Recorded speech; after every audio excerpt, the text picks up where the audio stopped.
घने जंगल में ऊंचे ऊंचे पेड़, चारों ओर हरियाली और पक्षियों की चहचहाहट गूंज रही थी। इस जंगल के किनारे एक छोटी सी कुटिया में रहती थी एक बूढ़ी औरत दादी और उनकी चंचल सी मीनू। दादी उम्र दराज थी, लेकिन अब भी मेहनती और दिल की बहुत दयालु। मीनू मासूम मगर हिम्मती थी। एक दिन दोनों लकड़ी काटने जंगल में निकली। दादी, आज हम जल्दी लकड़ी काट लेंगे तो मैं तुम्हें आम के पेड़ वाले रास्ते से घर ले चलूंगी। वहाँ की हवा बहुत ठंडी और सुहानी होती है। हाँ बेटी, आज तू बड़ी खुश लग रही है, लेकिन याद रख जंगल बड़ा है और यहाँ खतरे भी हैं। हम दोनों को एक दूसरे का ध्यान रखना होगा। हाँ दादी, मैं हूँ ना, आप चिंता मत करो। जंगल के भीतर अचानक एक हलचल हुई। झाड़ियों में कुछ खड़खड़ाहट सुनाई दी। मीनू ने गौर किया तो देखा एक सियार अपने नुकीले दांत दिखाते हुए एक नन्ही सी चिड़िया पर झपटने ही वाला है। चिड़िया डरी हुई पंख फड़फड़ा रही थी। दादी, देखो वो सियार उस चिड़िया को पकड़ने जा रहा है। रुक जा दोस्त, तू इस मासूम को नहीं खा पाएगा। दादी ने पूरी ताकत से अपना डंडा सियार की तरफ फेंका। मीनू ने भी पत्थर उठाकर सियार की ओर मारा। अचानक दोनों के प्रहार से सियार डरकर पीछे हटा और गुस्से से दांत निबोड़ता हुआ झाड़ियों में भाग गया। धन्यवाद, अगर आप लोग नहीं आते तो आज मेरा अंत हो जाता।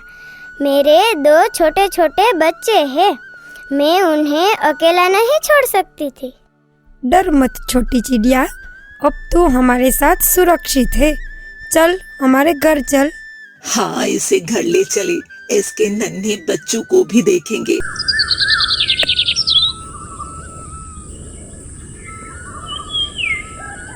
दादी और मीनू चिड़िया और उनके बच्चे को लेकर अपनी कुटिया पहुँची। उन्होंने उसे पानी पिलाया और दाना खिलाया। थोड़ी देर बाद चिड़िया ने अपने छोटे छोटे बच्चों को भी उड़कर वहीं बुला लिया। दोनों बच्चे भी चहकते हुए माँ से लिपट गए। कुटिया अब पहले से ज्यादा जीवंत हो गई थी। देखो दादी, कितने प्यारे हैं ये दोनों। इनकी चहचहाट तो हमारी कुटिया को मंदिर जैसा बना देगी। हाँ बेटी, जीव जंतु भी भगवान के बनाए बच्चे ही तो हैं। इनकी रक्षा करना भी पुण्य है। मैं आपकी ऋणी हूँ। आपने न सिर्फ मेरी जान बचाई बल्कि मेरे बच्चों को भी सुरक्षित आश्रय दिया।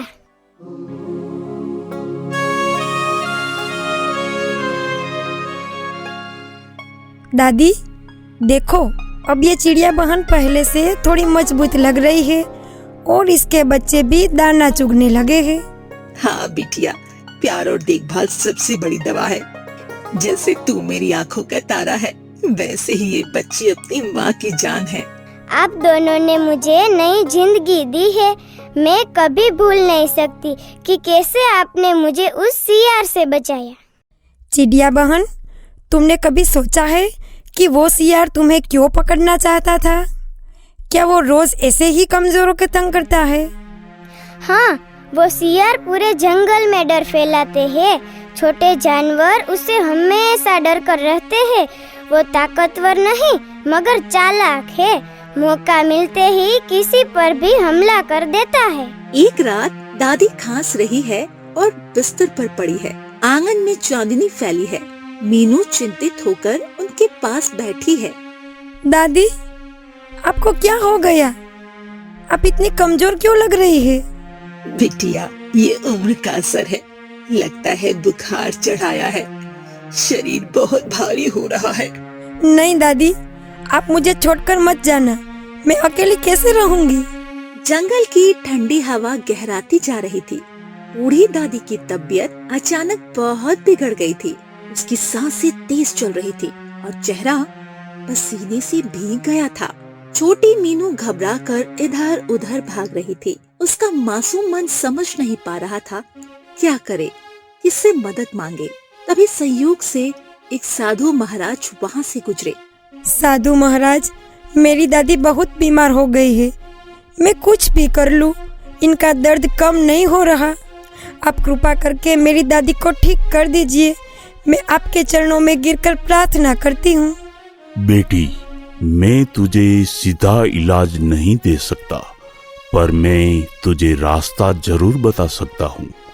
तेरी दादी की बीमारी का इलाज केवल एक दुर्लभ जड़ी बूटी से होगा। वह जड़ी बूटी इस जंगल के पार बहुत दूर पहाड़ी की चोटी पर मिलती है। वहां पहुंचना इंसानों के लिए बहुत ही कठिन है बेटा। अगर कोई तेरी मदद कर पाए और वह जड़ी बूटी ला दे, तभी तेरी दादी बच सकती है। साधु महाराज, मैं वहाँ कैसे पहुँचूंगी? मैं तो अकेली और छोटी हूँ। मेरी दादी को कैसे बचाऊं? डर मत बेटी, विश्वास रख, सच्चे मन से प्रार्थना कर। ईश्वर तेरी जरूर मदद करेगा, खुद ब खुद तेरे पास आ जाएगी। अब मुझे आगे बढ़ना है। तेरे और तेरी दादी के लिए मेरी शुभकामनाएं। इतना कहकर साधु महाराज धीरे धीरे वहाँ से चले जाते हैं। मीनू वहीं जमीन पर बैठकर आंसुओं से भीगती हुई रोने लगती है। बेटी रो मत, तुम्हारी दादी ने मुझे शिकारी से बचाया था। मैं उनका यह उपकार कभी नहीं भूल सकती। तुम्हें उस जड़ी बूटी तक जाने की जरूरत नहीं है। मैं उड़कर वहां जाऊंगी और तुम्हारी दादी के लिए जड़ी बूटी लेकर आऊंगी। सच? क्या तुम मेरे लिए इतनी बड़ी मदद करोगी? दादी तो कहती थी कि अच्छे कर्म का फल हमेशा वापस मिलता है। आज मैं अपनी आंखों से देख रही हूँ। हाँ बेटी, तू बस अपनी दादी का ध्यान रख। मैं अभी जाती हूँ और वह जड़ी बूटी लेकर लौटती हूँ। इतना कहकर चिड़िया अपने पंख फैलाती है और आसमान में उड़ान भरते हुए दूर जंगल की ओर निकल जाती है। मीनू उसकी उड़ान को आंसुओं से भरी आंखों से देखती रहती है, लेकिन इस बार उन आंसुओं में डर नहीं बल्कि उम्मीद थी। चिड़िया ने ठान लिया था वो मीनू की दादी को बचाए बिना वापस नहीं आएगी। साधु महाराज ने जिस पहाड़ी का जिक्र किया था वो दूर घने जंगल और ऊंची पहाड़ी के पार थी। वहाँ तक पहुँचना आसान नहीं था। मुझे जल्दी करना होगा। दादी की सांसें धीमी होती जा रही है। चाहे आंधी आए, बारिश आए या तूफान, मैं जड़ी बूटी लाकर ही रहूंगी। चिड़िया उड़ते उड़ते एक गहरे जंगल में पहुंची। वहाँ चारों ओर अंधेरा और डरावनी आवाजें थी। अचानक झाड़ियों में से एक भूत निकल आया और रास्ता रोककर कहने लगा, कहाँ जा रही हो नन्ही चिड़िया? ये इलाका मेरा है, कोई भी मेरी सीमा पार नहीं कर सकता। मैं किसी से लड़ने नहीं आई। मैं सिर्फ दादी को बचाने वाली जड़ी बूटी लेने जा रही हूँ। मुझे रास्ता दे दो। एक बीमार बूढ़ी महिला की जान उस जड़ी बूटी पर टिकी है। इंसान अक्सर हमें परेशान करते हैं, लेकिन तुम्हारी बातें सच्ची हो नेक लग रही है। जा, मैं तुम्हें रोकूंगा नहीं, पर याद रखना पहाड़ के ऊपर जाना बहुत कठिन है। भूत रास्ते से हट गया। चिड़िया ने राहत की सांस ली और अपनी उड़ान जारी रखी। आगे बढ़ते बढ़ते चिड़िया एक तेज बहती नदी के ऊपर पहुंची। पानी इतना उफन रहा था कि जरा सी गलती पर वो बह सकती थी। चिड़िया ने पंखों को और मजबूती से फैलाया और पूरी ताकत से उड़ान भरी। हवा तेज थी, मगर उसके मन में दादी की याद और मीनू की उम्मीद ने उसे हिम्मत दी। आखिरकार वो नदी पार कर गई। हाय राम, कितना कठिन रास्ता है, पर अभी मुझे पहाड़ की चोटी तक पहुंचना है। आखिरकार लंबी उड़ान के बाद वो पहाड़ी की चोटी पर पहुंची। वहाँ ठंडी हवाएं चल रही थी और चट्टानों के बीच दुर्लभ जड़ी बूटी चमक रही थी। उसकी पत्तियों से हल्की सी रोशनी निकल रही थी, जैसे उसमें सचमुच कोई दैवी शक्ति हो। यही है, यह वह जड़ी बूटी है जो दादी को जीवन देगी। चिड़िया ने सावधानी से अपनी चोंच में वो जड़ी बूटी तोड़ी और तुरंत गांव की ओर उड़ चली। उसके पंख थके हुए थे, मगर उसके दिल में केवल एक ही बात थी, दादी को बचाना है। चिड़िया जड़ी बूटी लेकर तेजी से गांव लौटी। उसके पंख थक चुके थे, लेकिन दिल में एक ही संकल्प था, दादी को हर हाल में बचाना है। दादी, आप मुझे छोड़कर मत जाइए, मैं आपके बिना क्या करूंगी। रो मत बच्ची, मैं वह जड़ी बूटी ले आई हूँ, अब तुम्हारी दादी बच जाएगी। सच? चिड़िया बहन, तुमने तो चमत्कार कर दिया। जल्दी जल्दी ये दादी को दे दो। चिड़िया ने जड़ी बूटी मीनू को दे दी। बच्चों ने उसे पीसकर पानी में घोला और दादी को पिला दिया। कुछ ही पलों में दादी की सांसें सामान्य होने लगी। उसका चेहरा पहले से ज्यादा शांत और स्वस्थ दिखने लगा। ओह, ये कैसी ठंडक मेरे शरीर में उतर रही है। मेरा सिर अब भारी नहीं लग रहा है।